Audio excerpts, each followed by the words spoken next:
जय श्री राम दोस्तों। आज महाराज जी की कुछ कृपा के बारे में डिस्कस करेंगे। महाराज जी की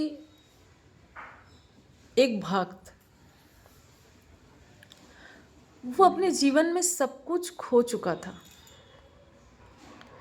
सारे रिश्तेदार उसको छोड़ के चले गए थे, क्योंकि आप सब जानते ही हैं, जब हमारे जीवन में असफलता आती है, जब हम सफल नहीं हो पाते हैं, तब एक एक जन हम लोगों का साथ छोड़ देता है। चाहे रिलेटिव्स हो, चाहे नेबर्स हो, चाहे अपने घर के अंदर भी कुछ मेंबर्स होते हैं जो साथ छोड़ देते हैं। ये असफलता आपके स्वास्थ्य का असफलता हो सकता है, स्वास्थ्य संबंधी प्रॉब्लम हो सकती है, आपकी हेल्थ संबंधी प्रॉब्लम जिसे कहते हैं, आपकी धन संबंधित प्रॉब्लम हो सकती है। आपको डिप्रेशन अगर हुआ है तो डेफिनेटली आप थोड़ा हमेशा अपना मूड स्विंग्स के कारण सबके साथ हर टाइम अच्छे तरीके से पेश ना आ पाओ तो भी लोग आपको समझ नहीं पाते, छोड़ देते हैं। तो ऐसा ही हर तरफ से हारा हुआ एक भक्त महाराज जी के पास आया और रोने लगा कि महाराज, मैं सब कुछ खो चुका हूँ, अब मेरे पास जीने के लिए कोई रीज़न ही नहीं है, कोई रीज़न नहीं बचा और मैं जीना नहीं चाहता। महाराज जी जो दया के सागर हैं, जो करुणा के सागर हैं, जो कृपा के सागर हैं, उन्होंने अपनी एक वाणी में ये भी कहे हैं कि वो साफ कहे हैं कि अगर मैं इतना दयालु नहीं होता तो बहुत बड़ा संत बन सकता था। दोस्तों, इस वाणी को थोड़ा सा ध्यान से सुनेंगे, हम लोग थोड़ा समझने की कोशिश करेंगे। आप लोग जानते हैं कि बड़े से बड़े पावरफुल मुनि, ऋषि, संत थे और आज भी शायद हैं, पर क्या उनके आगे हाथ जोड़ के जब हम लोग रोने लगते हैं, हम लोग अपना प्रॉब्लम्स बताते रहते हैं, तो क्या हर जगह हमें कृपा मिल जाती है? कितने तो दरबार हैं जहाँ हम लोग प्रार्थनाएं करते हैं, क्या हमें हर जगह सॉल्यूशन मिलना स्टार्ट हो जाता है? बड़े बड़े ऋषि, मुनि, संत, महात्मा, उनके पास ना जाने कितने पावर होते हैं, पर दोस्तों, महाराज जी जो दया का भाव अपने अंदर रखते हैं, उतना दया शायद ही किसी में हो। तो इसीलिए महाराज जी साफ साफ अपने एक वाणी में क्लियरली बता दिए हैं कि अगर मैं इतना दयालु नहीं होता तो बहुत महान संत बन सकता था। एक तो देखिए, आज हम सब जानते हैं कि वो कितने बड़े संत थे, जिनको लोग साक्षात हनुमान जी की अवतार मानते हैं। वो कितने बड़े संत थे, इस विषय में तो हमें कोई संशय ही नहीं है, पर वो स्वयं कहाँ अपना गुणगान करते हैं। उन्होंने तो सीधा ही बोल दिए कि वो बहुत बड़े संत नहीं थे। महाराज जी सिर्फ संत महात्मा नहीं, वो तो अवतार पुरुष थे, पुरुषोत्तम। उनके हृदय में पुरुषोत्तम रामचंद्र का वास है। रामचंद्र प्रभु को जो हृदय में रखते हैं, माता जानकी को हृदय में लेके इधर से उधर जहाँ भी वो भ्रमण करते हैं उनके हृदय में साक्षात श्री राम और जानकी का वास होता है। वो स्वयं को बड़े संत मानने में तैयार नहीं। और इतना दयालु उनका स्वभाव, इतना दयालु उनका कृपा उनका इतना हो जाता है, जब कोई उनकी पूर्ण रूप से उनके चरणों में गिर जाता है, महाराज जी के शरण लेता है, तो वो अपने दया की जो भंडार है उसको पूरी तरीके से खोल देते हैं। ऐसा ही एक भक्त जब रोता हुआ उनके चरण में गिर गया, तो महाराज जी ने उन्हें आशीर्वाद किए कि देखो, जब मिट्टी से ईंटा बनता है ना, ब्रिक्स ईंटा बनता है, तो तब तो मिट्टी को पूरी तरीके से तोड़कर बनाया जाता है, फिर तपाया जाता है और तब ईंटा बनता है। और जब तक उसको तपाया नहीं जाता है तब तक वो हार्ड नहीं बनता। तो इसीलिए प्रभु श्री राम अगर तुम्हें तपा रहे हैं तो ज़रूर उसके पीछे कोई कारण अवश्य है। और जब सब खत्म हो जाता है तब एक नई शुरुआत ज़रूर होती है। और तुम अपने घर जाओ, हनुमान चालीसा का पाठ करो, और हनुमान चालीसा का एक एक लाइन महामंत्र है। महाराज जी की मुख से निसृत हर एक मुखारविंद, हर एक वचन सत्य हो जाते थे। ये आप सब भी जानते हैं, क्योंकि वो सिर्फ वाक सिद्ध नहीं थे, उनके पास 8 सिद्धियां और नवनिधि ये उनको प्राप्त था। और ये पाने के लिए उनको कोई बड़ी तपस्या नहीं करनी पड़ी।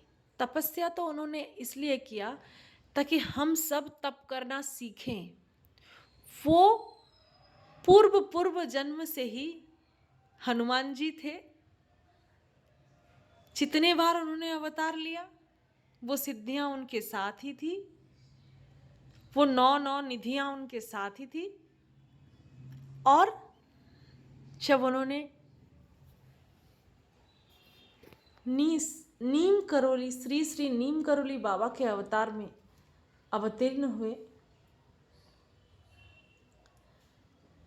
तब ये सारी सिद्धियां, सारी निधियां ऑटोमेटिकली उनके साथ था। उसके बाद भी पूरी जीवन राम नाम और हनुमान चालीसा का पाठ किए, ताकि हम लोग सीखें।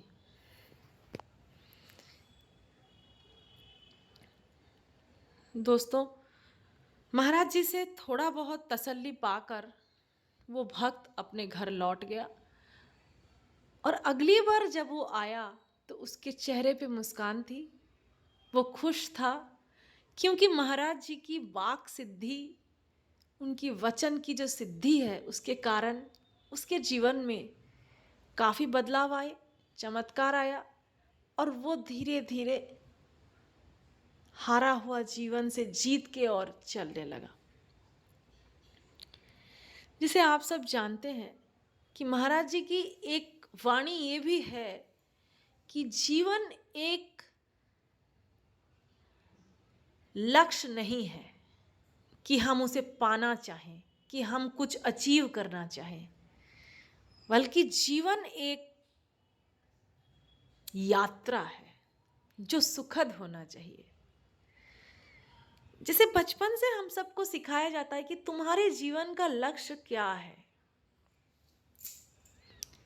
ऐसी शिक्षा हम भी अपने बच्चों को ना दे तो बेहतर है कि जीवन में कोई लक्ष्य होता है। दोस्तों, जीवन तो एक यात्रा है जिसको सुखपूर्वक बिताना है। हम जब ट्रेन में चढ़ते हैं एक दूसरे को हैप्पी जर्नी विश करते हैं और ऐसा अपने मन में रखते हैं कि आज की यात्रा शुभ हो। बस जीवन एक यात्रा है और इसे शुभमय करना है। पर हम लोग गलती ये करते हैं कि यहाँ अपना छोटे बड़े गोल्स बना लेते हैं, कुछ छोटे गोल्स, कुछ बड़े बड़े गोल्स, और जब वो गोल्स पूरा नहीं होते हैं हमें ऐसा लगता है कि हम लोग हार गए हैं। दोस्तों, महाराज जी की भक्ति आप जब करें तो पहले पूरा संसार को एक साइड में रख दीजिए और आप स्वयं महाराज जी के साथ एक दूसरे साइड में, जहां आप और महाराज जी हैं और कोई नहीं है, ऐसे भाव रखकर निस्वार्थ भाव से, कोई शर्त ना रखते हुए परम प्रेम से उनके मुख से मुखारविंद जो वाणी निश्चित हुई वो सारी वाणियों को आप डेली डेली पढ़ें। क्योंकि गीता रोज पढ़ना चाहिए, गीता रोज रोज पढ़नी चाहिए, डेली पढ़नी चाहिए, ना कि एक दिन पढ़ लिए और रख दिए। जब आप महाराज जी को अपना गुरु मानते हैं तो उनकी वचन, उनकी वाणी ये आपके लिए गीता ज्ञान ही है और ये आपको रोज रोज पढ़नी चाहिए। एक ही वचन, एक ही वाणी, सब एक एक आपको एटलीस्ट पर डे एक वचन एक वाणी तो आप पढ़िए। नहीं तो आपके अंदर वो प्रेम का जो ज्योत है ना, वो ज्योत को प्रज्वलित करना ज़रूरी है। क्योंकि हमारे हृदय में हम एक दीपक रख के और उसमें खूब सारा श्रद्धा रखते हैं, खूब सारा श्रद्धा, खूब सारा प्रेम उनके प्रति है, उसमें एक बाती भी है। पर जब तक आप वो ज्ञान नहीं लेंगे उनके वाणियों से, जो ज्ञान आपको मिलेगी ना, उसी से ही हमारे हृदय में वो श्रद्धा रूपी, वो प्रेम स्वरूपा, वो जो ज्योत का तेल है, उसकी बाती में आप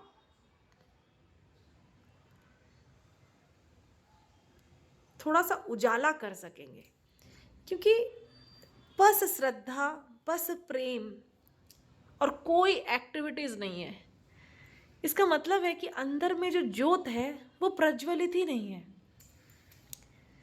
तो श्रद्धा का जो तेल है या घी है, उस पे एक ज्योत आपको अवश्य ही प्रज्वलित करना है और इसके लिए एक्टिविटीज़ चाहिए। आप अगर सोचेंगे मेरे हृदय में तो प्रेम है, मेरे हृदय में तो खूब सारी श्रद्धा का भावना है, मेरे हृदय में तो उनके प्रति अनंत कोटि प्रणाम मेरे हृदय प्रति समय उनको कर रहा है, पर ये एक्टिविटीज़ कि उनके वचनों को, उनकी वाणियों को पढ़ना है, अप्लाई करना है, बहुत सारे आस्था, बहुत सारे विश्वास आपके अंदर अपने आप ही जन्म ले लेगा जब आप उनकी वाणियों को, उनकी वचन को डेली डेली पढ़ेंगे, जो आपके लिए गीता ज्ञान का सारांश है। दोस्तों, वैसे मुझे तो अच्छी हिंदी नहीं आती क्योंकि मैं बंगाली हूँ, आप मुझे माफ़ करें, पर महाराज जी इतने दयालु हैं कि ब्रह्म ऋषि देवराहा बाबा साफ साफ बताए थे कि नीम करोली बाबा को कभी मृत नहीं समझना। आप सब जानते हैं महाराज का एक वाणी ये भी है कि जब संत महात्मा का शरीर शांत हो जाता है तब उनका आश्रम ही उनका शरीर हो जाता है।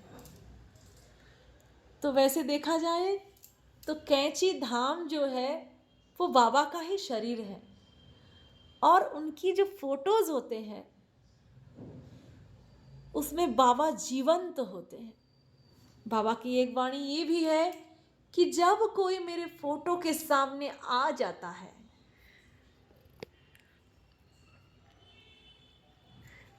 जब कोई मेरी फोटो के सामने आ जाता है वो मुझे दिख जाता है।